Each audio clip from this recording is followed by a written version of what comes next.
vamos a ir a dos patologías, a dos lugares de asiento de la obstrucción lagrimal. Una es en la parte alta de la vía lagrimal, en la cual yo me voy a referir en los próximos minutos, y después el doctor Vivante nos va a hablar de la obstrucción baja de la vía lagrimal. Como ya habíamos hablado anatómicamente hace un rato, vamos a considerar a la parte alta de la vía lagrimal aquella que está compuesta por los puntos lagrimales, los canalículos, hasta la zona del canalículo común. ¿Sí? Después vamos a ver que no todo es blanco ni negro, y quizás en un momento ustedes tienen un paciente que tiene una obstrucción a nivel del canalículo común, no necesariamente tienen que ir al tratamiento clásico de la obstrucción alta, sino que pueden recurrir a unas variantes. Lo importante es que la obstrucción alta es aquella que tiene que ver con ese sector de la vía lagrimal.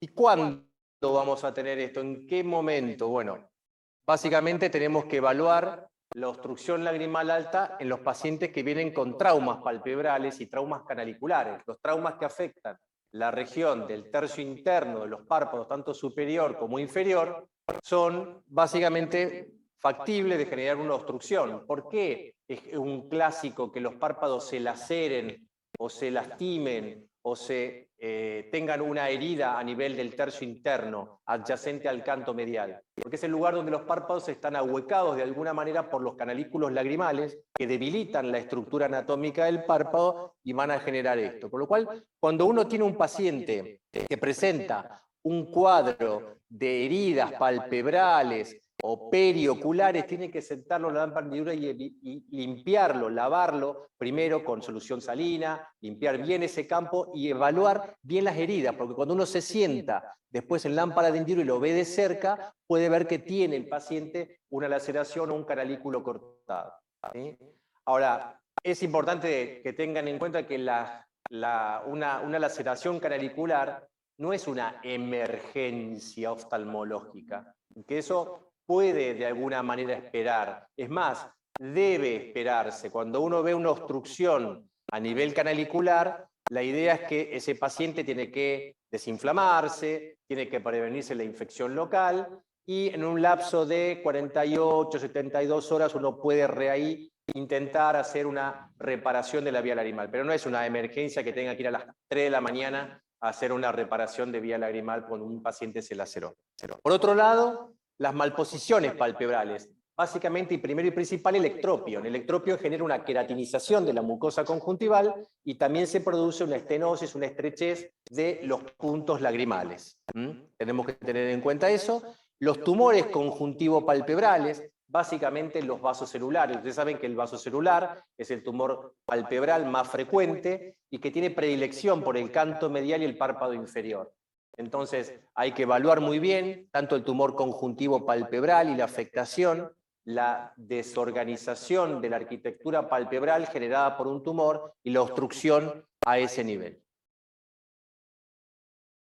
Por otro lado, tenemos pacientes que vienen con lagrimeo secundario a episodios de infecciones. Ustedes saben que hay cepas virales que generan conjuntivitis virósicas. Hay varios tipos de cepas que pueden generar estenosis de los puntos y canalículos lagrimales como característica propia de esa virosis.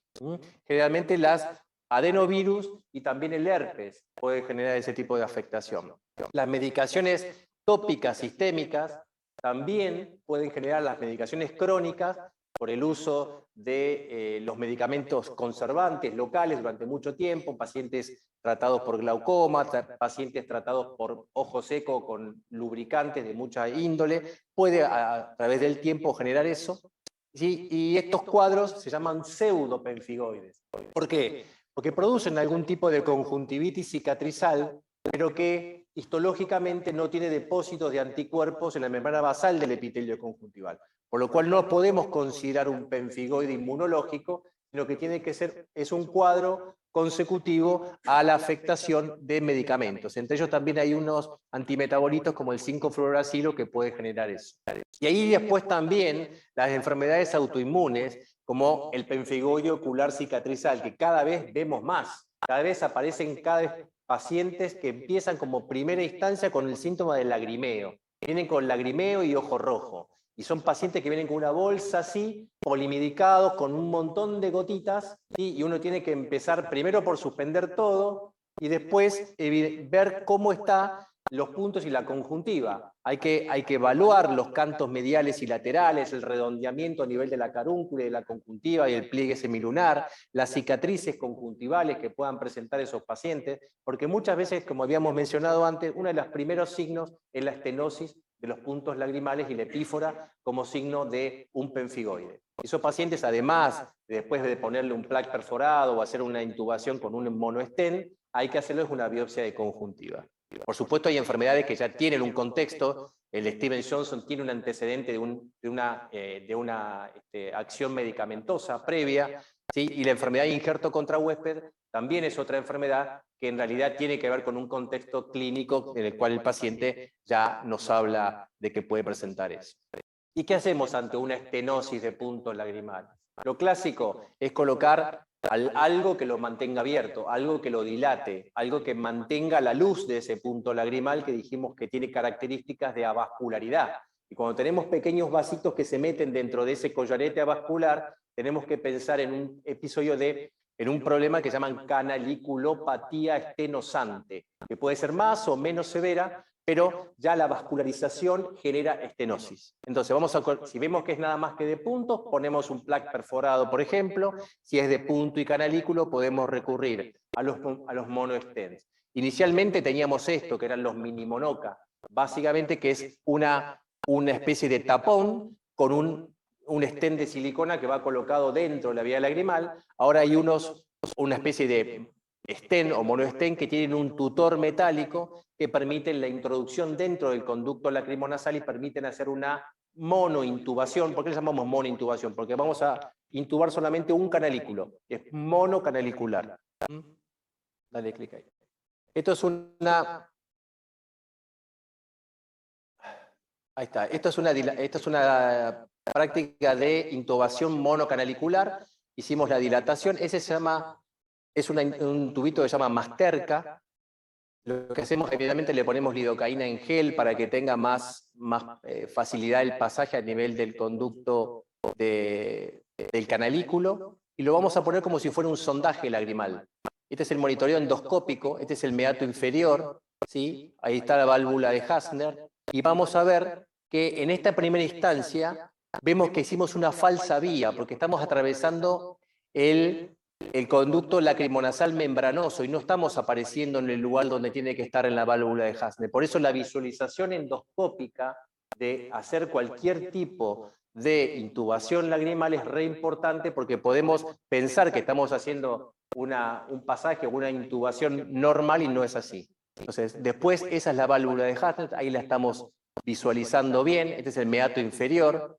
Volvemos a pasar el monoestent y ahí vemos que sí estamos saliendo en el lugar indicado.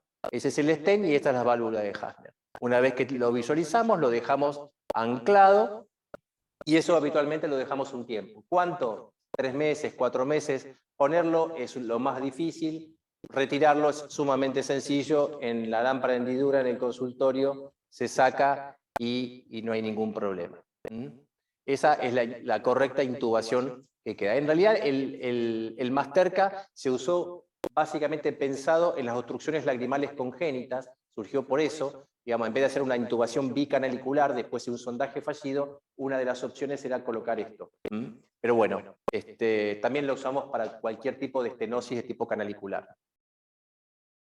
Entonces, cuando tenemos una obstrucción, digamos, lagrimal, uno puede pensar en hacer una comunicación entre saco y mucosa a nivel de una osteotomía, como va a ver después, Santi va a hablar de la dacriocisto-rinostomía, que puede ser tanto externa o por vía endoscópica. Esta es una maqueta que muestra el septum nasal, el cornete superior, el cornete medio, el inferior, el meato inferior, el meato medio y el superior. Y esta es la zona por delante de la cabeza del cornete medio, es el lugar donde se va a hacer la comunicación de la dacriocisto-rinostomía convencional. Pero cuando no tenemos vía lagrimal alta, cuando tenemos puntos lagrimales obstruidos por completo, canalículos tapados por completo, y no hay manera de que exista trayecto canalicular, la única manera es reemplazar el drenaje de toda la vía lagrimal mediante una prótesis lagrimal permanente. Es eso que vamos a llamar el tubo de Lester-Jones. ¿Sí? Básicamente la cirugía se llama conjuntivo rinostomía, porque va a comunicar la conjuntiva, el fondo de saco conjuntival, con la zona aérea de la fosa nasal. Vamos a bypasear por completo la vía lagrimal.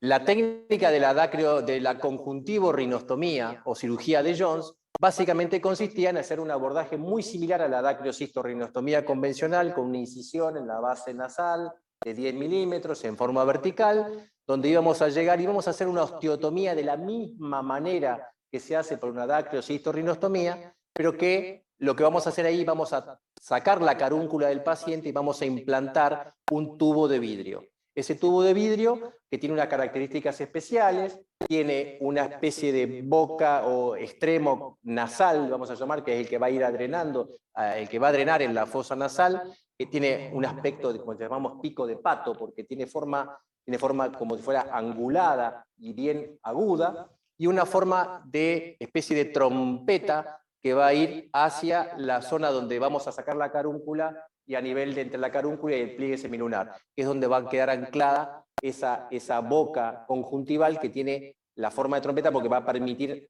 recepcionar la lágrima del fondo de saco de la conjuntiva. Entonces, esa es una conjuntivo rinostomía con implante de tubo de Jones a cielo abierto.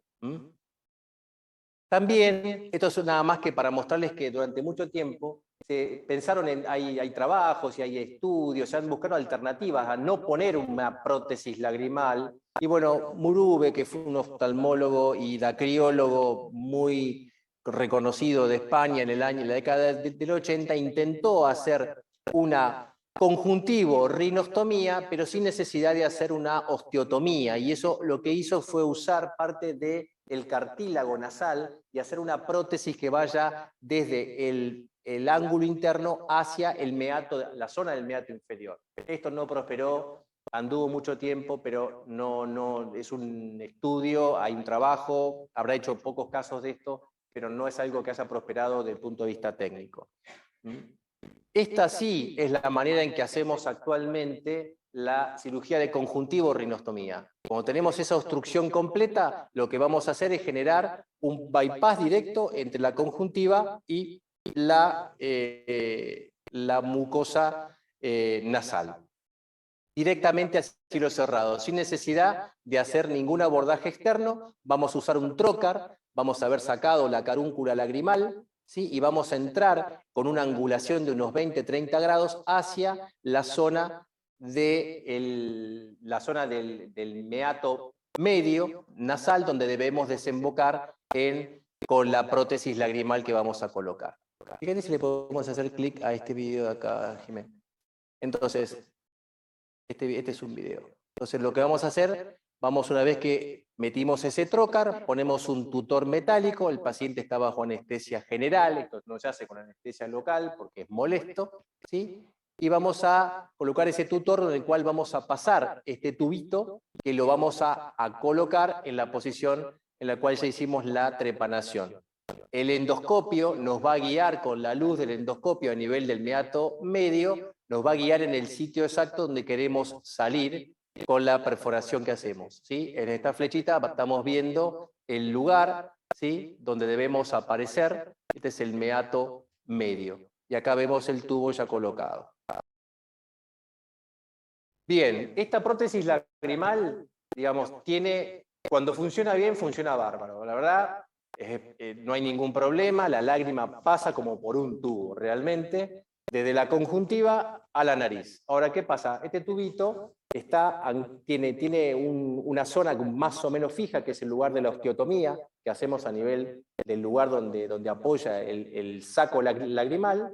Pero ¿qué pasa? Tenemos una parte que está en contacto con el ojo y una parte endonasal que tiene movilidad. Entonces el tubo tiene, con el movimiento palpebral, tiene cierto grado de movilidad, y eso puede generar desplazamientos y obstrucciones posteriores con el paso del tiempo. Algunas son inmediatas, muchas veces se tapa la boca conjuntival, endonasal con fibrina o con mucosidad, o no queda, o a veces el tubo llega a impactar contra el septum nasal y queda tapado, tenemos que recurrir a correrlo o a sacarlo, o se queda como embutido dentro de la osteotomía, lo cual hace que el tubo se desplace hacia el septum nasal, o bien se pasa lo que le pasa acá, que se sale hacia afuera ese tubo, se extruye, y eso toca la conjuntiva, toca el globo ocular, puede producir una úlcera de córnea, una queratopatía severa en algunos casos, lo cual implica que hay que retirarlo y volver a colocar uno nuevo,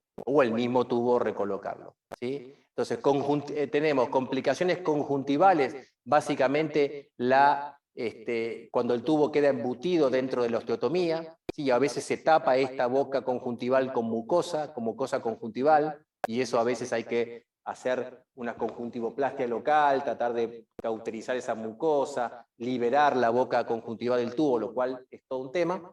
Y si no, tenemos complicaciones endonasales que tienen que ver con la aparición del tubo, ¿sí? En lugares inadecuados. Por ejemplo, este tubo está saliendo por la axila de la zona del cornete medio y no a nivel de la cabeza, que es más acá arriba, ¿sí? Hay tubos que, por ejemplo, van impactando contra el septum, hay tubos que tienen un granuloma que los obstruye en cuanto a la luz. Entonces, todas esas opciones, algunas tienen solución endoscópica nasal, tenemos que entrar con el otorrino, o nosotros mismos, si manejamos la endoscopía, poder limpiar ese tubo, ¿sí? Y de esa manera tratar de permeabilizarlo. A veces, por más que estén mal puestos, funcionan. Y si tubo que funciona, no se toca. Como equipo de fútbol que gana, tampoco se toca. Entonces, lo mismo pasa con el tubo. Si el tubo funciona bien y el paciente está sintomático, no lo vamos a tocar por más que pensemos que podría estar mejor posicionado. Este es un examen de tomografía computada en forma tridimensional, donde se puede ver la posición del tubo. A veces vemos que los tubos impactan a nivel del septum nasal, vemos la correcta posición en un corte sagital, en un corte axial, que a veces vemos que el tubo no termina de salir a la luz de la vía aérea, que la posición del tubo sea correcta. Eso en algunas ocasiones nos es útil para poder darnos cuenta de la posición del tubo. Esta es la forma del tubo clásico de Jones, el extremo conjuntival más ancho, el extremo endonasal más agudizado. Este es el tubo clásico de Jones, es un tubo liso, de un material de tipo Pirex, de un vidrio templado especial, que se coloca, tiene una luz aproximadamente de 1 milímetro de diámetro, o sea que la lágrima va a pasar por ese tubo por capilaridad, de la misma manera que pasa por el canalículo lagrimal. Entonces, ese es el tubo clásico de Jones. Después ha habido variantes. Como ese tubo a veces tenía desplazamiento, le han hecho con un vidrio esmerilado, más rugoso, para que se desplace menos. Lo han forrado en algunas ocasiones ese tubo con material de polietileno poroso, como ese que se pone en los pisos de la órbita para que se agarre en el ángulo interno, lo cual era una ventaja porque el tubo no se movía, pero un dolor de cabeza en el caso de que el tubo no quede bien colocado, porque había que romper prácticamente el ángulo interno para sacarlo, porque realmente te fijan de una manera muy, muy, muy densa, y ya han dejado de usar prácticamente. Se han hecho tubos arrosariados con forma de bolitas, que son las que iban a encastrar en algunos lugares de la osteotomía y de esa manera moverse menos. Bueno, hubo variantes, en definitiva, hoy por hoy estamos usando algunas otras. Esta es una variante de un tubo de Jones, se llama tubo de Materó, que en realidad he colocado algunos de estos, no son de vidrio, son de un material tipo silicona. El material, lo que tiene el vidrio, que habitualmente repele un poquito los gérmenes y repele un poco las mucosas, y lo hace de alguna manera, digamos, refractario a la adhesión de gérmenes y de mucosidad. En cambio, este tubo, al ser de silicona, básicamente tiene a la larga, a la corta queda muy bien colocado, queda perfecto, desemboca en el lugar donde lo dejamos, anda muy bien, tiene buena permeabilidad, pero con el paso del tiempo se tapan con fibrina, con mucosidad, y terminan generando problemas que hay que sacarlos o retirarlos. En mi experiencia, no sé si ustedes lo pusieron alguna vez, y quedan como apretados, a veces que en el lugar de la osteotomía se quedan, como dice Santi, apretados y no pasa la lágrima, bueno, por ser un material blando, ¿no? Esto es lo que estamos colocando ahora, se llaman stop loss. La única variante del tubo de Jones convencional es que tiene esta pollerita de silicona que aparece en el extremo endonasal. Vamos a colocar el tubo, y lo que va a hacer esta pollerita que queda, vamos a ver después el video, lo que hace es impedir que el tubo vaya hacia el lado del ojo, digamos, que el tubo se extruya hacia ese lateral, entonces de esa manera el tubo queda mejor fijado en esa posición. Estos son unos colocadores, ¿sí? Le damos clic al videíto este, fíjate si podés. Entonces ahí estamos colocando un colocador inicial, que es un probador, ¿sí? Ese probador, como vemos acá, tiene unas rayitas. Vamos a medir la cantidad de rayitas y en base a eso después medimos el largo que va a tener el tubo que vamos a colocar, porque esos tubos vienen sellados, vienen como si fueran unos pouch. Entonces cuando abrimos uno tienen un costo bastante elevado, creo que están alrededor de 400, 500 dólares cada tubo esos, digamos. Básicamente lo que hace oficiales. Entonces, que lo hace más barato. El dólar John se llama. Entonces, lo que medimos es el largo del tubo y vamos a colocar el tubito con las dimensiones correctas que va a desembocar en el lugar adecuado ahí a nivel de... Piensen siempre que la luz que hay en el espacio entre la pared intersinuso nasal y el septum nasal, donde tiene que desembocar el tubo, son 2-3 milímetros nada más. En ese espacio tiene que caer la luz del tubo para permitir el drenaje adecuado. No tiene que impactar en el tabique y tampoco tiene que quedar embutido dentro de la osteotomía porque tampoco funciona. Fíjate si le podemos dar a estos videos. El anterior, fíjate si... A ver si son videos o son fotos.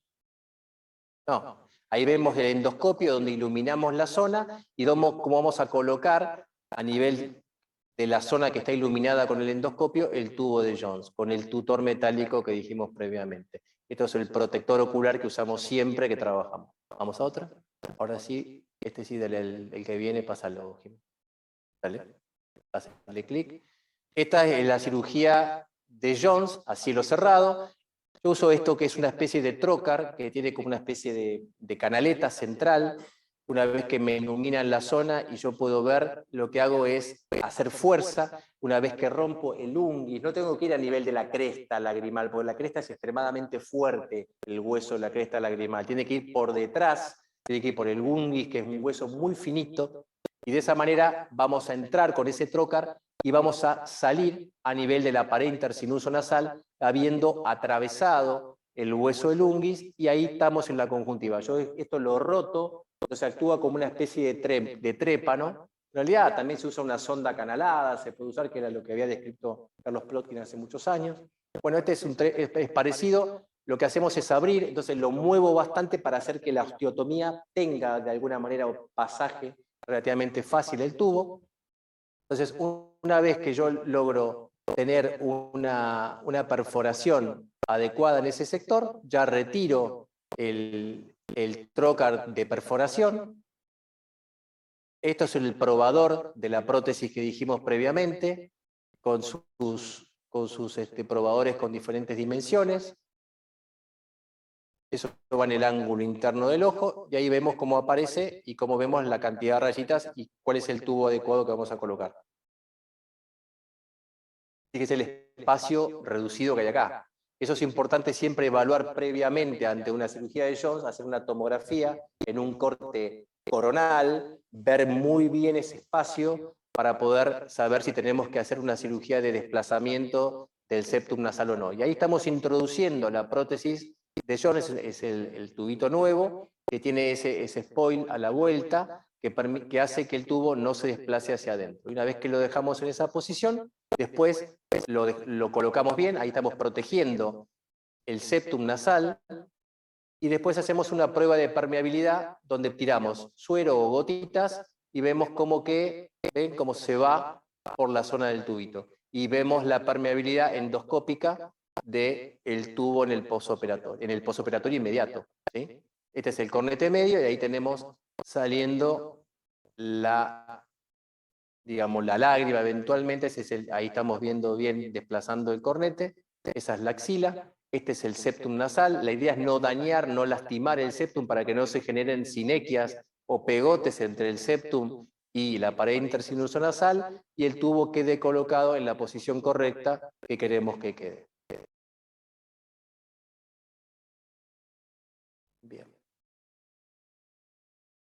La cirugía prácticamente no es una cirugía que sangre, porque no hay nada que genere mucho inconveniente con eso. Fíjate, Jimmy, también, a ver si lo podemos dar. Esto es un reemplazo de una prótesis de Jones. Este es un tubo que estaba algo extruido o era algo largo con respecto a la posición original. Este es un tubo convencional de Jones. Vamos a colocar siempre un tutor y de esa manera después lo vamos a desplazar hacia afuera. El tubito generalmente va anclado a nivel del ángulo interno, ¿sí? Y ahí tenemos el tubo anterior y el nuevo tubo que vamos a colocar en el ángulo interno. La idea es hacer una fuerza relativa para no lastimar los tejidos y que el tubo tenga la posibilidad de entrar, y ahí vamos a colocar el tubo nuevo y dejarlo en la posición que queremos que quede. Siempre en ese espacio reducido para que drene adecuadamente. Retiramos el tutor, anclamos la boca del tubo a nivel del ángulo interno para que evitar desplazamientos a ese lugar por un tiempo, por lo menos, hasta que el tubo después se cicatriza y se fija, y lo dejamos en esa posición. Después hacemos las pruebas de permeabilidad, que habíamos hablado previamente. Ven, ahí estamos haciendo la lazadita. Es una sutura de nylon que lo colocamos en el ángulo interno del ojo. Entonces ahí le damos un poquito la orientación y hacemos que tampoco lastimar la conjuntiva del ángulo interno para que no haya fibrosis y no se produzca cicatrización conjuntival que me tape posteriormente la boca del tubo, ¿sí? Y la permeabilidad que vimos anteriormente. A esto le podemos hacer también, Jimé, por favor, el de allá y el de acá al mismo tiempo. Este ya está drenando, las pruebas de permeabilidad, y ahí estamos. Para terminar, acá puse una bibliografía básicamente del tubo de Jones en chicos y en adultos. Este es un trabajo bastante nuevo de Yves Monbert, que habla del año 19 sobre el colocar tubos de Jones cuando en chicos y no. Generalmente es un trabajo que habla de chicos entre los 5 y los 16 años y en adultos. Y habitualmente habla que no hay tantas complicaciones endonasales y nada más. Nosotros habitualmente preferimos colocar los tubos de Jones cuando el macizo facial del chico ya está desarrollado, ya tiene cierto grado de desarrollo. Entonces, a partir de los senos frontales se desarrollan entre los 6 y los 8, 10 años, y la nariz y los cornetes y la vía aérea se empieza a mantener de un estado más adulto a partir de esa edad. Así que yo creo que el paciente más joven, creo que tengo tubo de Jones, debe tener 12, 13 años. No sé ustedes, si arriba de los 10 seguro, ¿sí? Entonces, esa es una de las ideas que está. Pero bueno, estos trabajos hablan de que no ha habido grandes cambios tampoco con respecto a pacientes adultos, habiendo colocado tubos de Jones en chicos entre los 5 y los 16 años. Así que bueno, eso es lo tener en cuenta. Bueno, muchas gracias.